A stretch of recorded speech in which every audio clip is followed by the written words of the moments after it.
Hello दोस्तों, नमस्कार। स्वागत है आपका हमारे यूट्यूब चैनल पे। तो आपको मैं वो जानकारी देने जा रहा हूँ बैंक से संबंधित सरफेसी एक्ट 2002 के बारे में। आपका इससे दो फायदा होगा। सबसे पहले, अगर आप बैंकिंग प्रमोशन में बैठने जा रहे हैं तो आप वहाँ की बहुत ज़्यादा फायदा आएगा। दूसरा चीज़, अगर आप JIB का पेपर देने जा रहे हैं तो वहाँ पे आपका बहुत ज़्यादा फायदा आएगा। तो और अगर आप बैंक में जॉब कर रहे हैं तो आपके लिए बहुत ही हेल्पफुल होने वाली है आपका ये जो मैं टॉपिक बताने जा रहा हूँ, ये सरफेसी एक्ट 2002 के बारे में। दोस्तों, ये जानना हमारे लिए बहुत ज़रूरी है कि सरफेसी एक्ट 2002 है क्या, क्योंकि उससे 2-4 नंबर प्रमोशन एग्जाम में, 2-4 नंबर JIB के एग्जाम में ये पूछे जाते हैं। अगर नहीं आता है तो हमें लगता है कि हमने ये क्या किया, तो हमारा उसकी वजह से हो सकता है सिलेक्शन ना हो या प्रमोशन ना हो। तो दोस्तों, सबसे पहले टॉपिक मैं आपको बताने जा रहा हूँ सरफेसी एक्ट 2002। पहले चीज़ तो मैं जो शुरुआत करने जा रहा हूँ, ये हमारे लिए जानना बहुत ज़रूरी है कि सरफेसी का फुल फॉर्म क्या होता है, क्योंकि इसमें टॉपिक वाइज मैं एकदम पूरा डिटेल में पॉइंट टू पॉइंट लिख दिया हूँ ताकि आपको समझने में दिक्कत ना हो। सबसे पहले चीज़ आती है कि फुल फॉर्म पूछा जाता है सरफेसी एक्ट 2002 में, और ये ज़रूरी भी है क्योंकि फुल फॉर्म जो होता है वो आ जाता है, नहीं तो उसका जो एक अक्षर या 2 अक्षर है उसका वो फुल फॉर्म पूछ लेता है कि सरफेसी में R क्या है या F क्या है, E क्या है।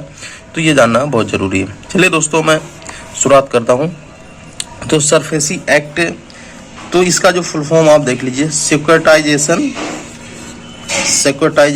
And reconstruction of financial asset and enforcement of security interest act 2002।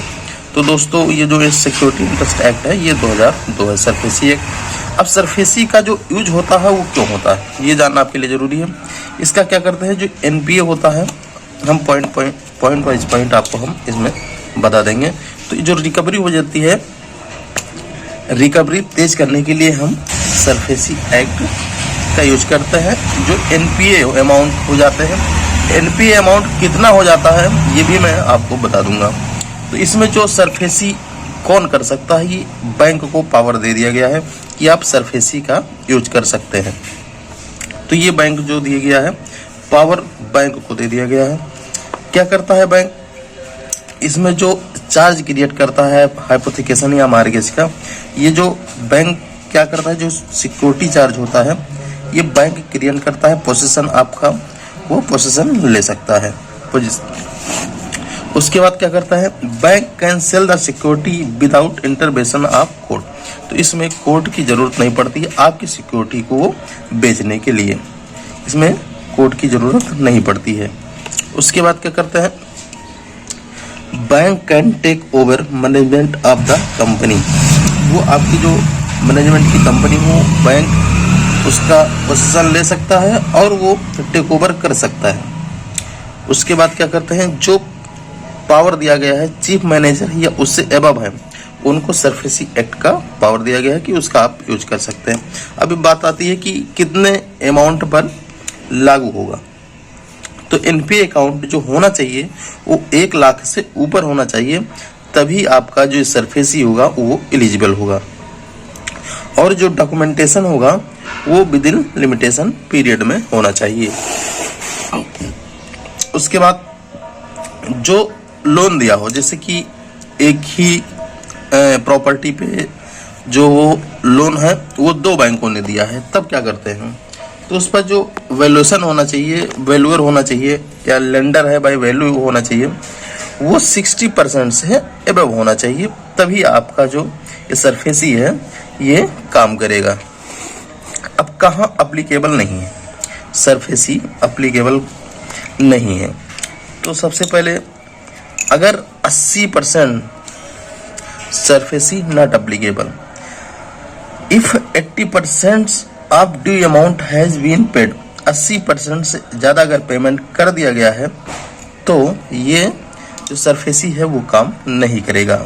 दूसरा चीज होती है एग्रीकल्चर, जो लैंड होते हैं उस पे नहीं लगता है, एग्रीकल्चर लैंड पे ये सरफेसी काम बिल्कुल नहीं करता है। और जो ड्यू अमाउंट हो वो 80% से ज़्यादा नहीं होना चाहिए। अगर 80% से ज़्यादा ड्यू अमाउंट है, पेमेंट कर चुका है, तो आपका सरफेसी नहीं एप्लीकेबल होगा। उसके बाद हम क्या करते हैं, जो शिप होता है जहाज, उनके केस में भी सरफेसी नहीं लगता। अब इसका प्रोसीजर क्या है कि हम जब सरफेसी को लगाते हैं, ये देखिए बहुत छोटा सा ओवरव्यू है, पॉइंट वाइज हमने इसको समझा दिया है कि आपका जो प्रमोशन का एग्जाम है उसमें आराम से जाएगा। बहुत ज़्यादा डिटेल में हम इसको नहीं बताने हैं, क्योंकि डिटेल में बताने बैठ जाएंगे तो पूरा दिन बीत जाएगा। तो सरफेसी का जो टॉपिक है वो बहुत बड़ा है, इसी में ARC भी आ जाता है। अब प्रोसीजर की हम अगर बात करें तो जो बारोवर है, अगर आप सेल करने जा रहे हैं या प्रोसीजर है, सबसे पहले सेल करने के पहले एक प्रोसीजर होता है कि हम आपका जो सरफेसी के अंदर हम इसको, आपको जो प्रॉपर्टी है इसको हम लेने जा रहे हैं। तो प्रोसीजर इसका क्या है, जो अंडर सेक्शन 32 में आया है, 32 में, तो 60 डेज के पहले ये आपको नोटिस देना पड़ेगा। किसको? बारोवर को।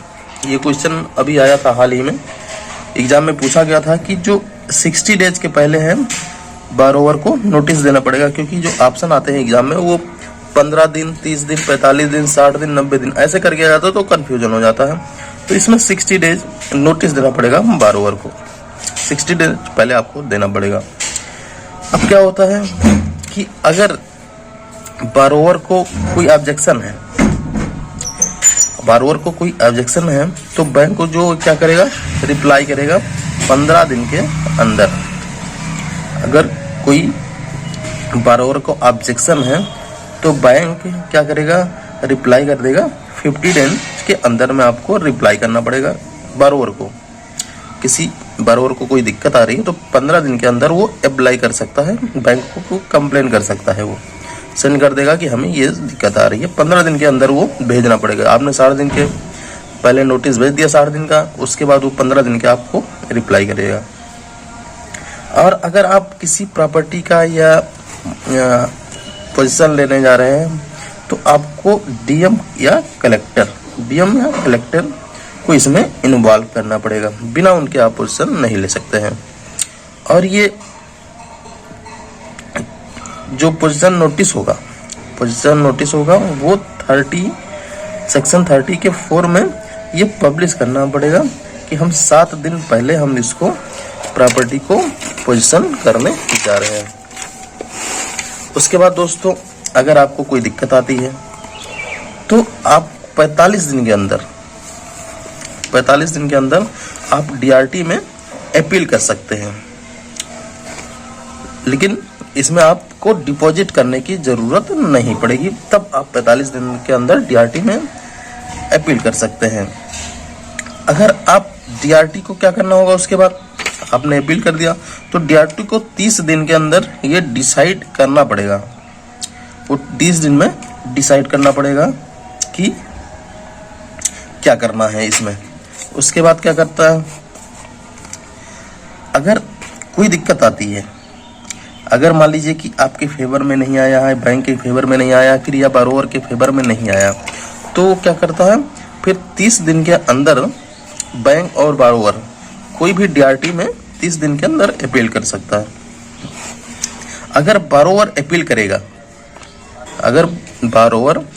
करेगा DRT में, तो उसका जो 50% है वो उसको देना पड़ेगा। अगर उससे जो कम कर सकता है, 50 से 25% कर सकता है, वो केवल DRT ही कर सकता है कि आपको 25% राशि जमा करनी पड़ेगी।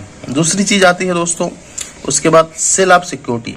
अगर आप सिक्योरिटी बेचने जा रहे हैं या सेल करने जा रहे हैं तो क्या करना पड़ेगा, 30 दिन पहले आपको नोटिस देना पड़ेगा। आपको सेल करने से